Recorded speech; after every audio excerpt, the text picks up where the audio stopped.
minsan talaga papaisip ka na lang. Minsan hindi patas ang mundo eh, no? Pero laban lang. Alam mo na yung binigay mo na yung lahat. Kala mo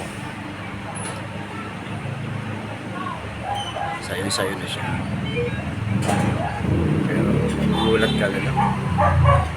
Hindi pa pala sapat. Kaya gano'n. Luto na nga lang tayo ng ulam. Low budget, mabilis sila mga padi. Tara, let's go! Magandang araw mga padi. For today's video po pala, magluluto tayo ng itlog na may tokwa. I-level up natin yung lasa. Pwede pang pulutan, pang ulam. Pakulo na tayo dyan ng itlog. Lalagyan natin ng, ay Barbie, pabinta pala. Asin, tsaka laurel. Papakulo lang natin yan ng 6 to 10 minutes. Tapos prito tayo ng tokwa na mabilisan dyan mga padi, mga manay. Ayun ang finished product, nilagang itlog. Binalatan na natin agad. Ayun ang mga sangkap. Tingnan nyo na lang yan, di ko na-assess yan mga padi. Bulubuli na kayo. Sala ulit tayo ng kawali dyan. Papagulong-gulungin lang natin sa mantika yung mga itlog na binalatan natin kanina mga padi.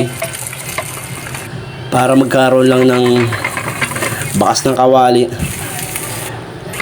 Lalagyan na natin mga pamparomatic, sibuyas, luya. Gisa-gisa na natin yan.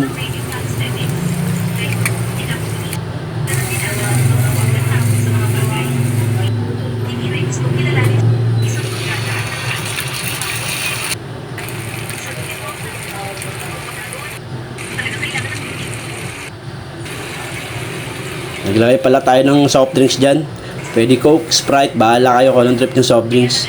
Halo-halo lang natin yan.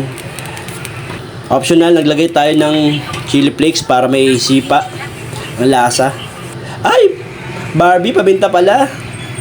Binuhos na natin yung toko kong penrito kanina mga padi. Naglagay tayo ng dinurog na sky flakes. Yan ang pinaka-sikreto natin dyan. Tinimusan na natin. All goods. Ay nang resulta, plating time. Sarsa pa lang, ulam na. Pwede pang pulutan, pwede pang ulam. Low budget mga padi.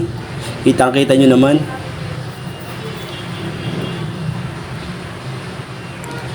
Mapapakain ka sa sarsa. Ayun na, the perfect bite. Suabe. Sumasabog sa bibig. Sarap pa di, suabe.